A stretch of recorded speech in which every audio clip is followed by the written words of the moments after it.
आज भी राज्यर विभिन्न स्थान में प्रबल वर्षा नहीं पूर्वानुमान करुछि पाणीपाग विभाग। बालेश्वर, मयूरभंज, केन्दुझर, सुंदरगढ़, झारसुगुड़ा, संबलपुर, बरगढ़ जिले में प्रबल वर्षा होने संभावना रही।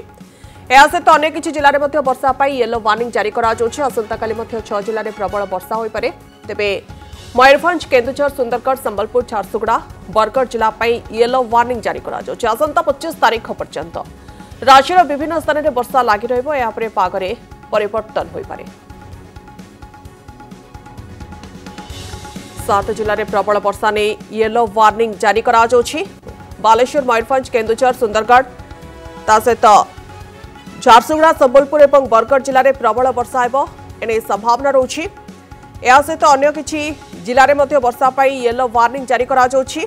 आसंता काली 6 जिले में प्रबल वर्षा होई पारे। मयूरभंज, केन्दुझर, सुंदरगढ़, संबलपुर, झारसुगुड़ा और बरगढ़ जिला पाई येलो वार्निंग जारी करा जाउछि। आसंता 25 तारीख पर्यंत राज्यर विभिन्न स्थान में वर्षा लागि रहिबो।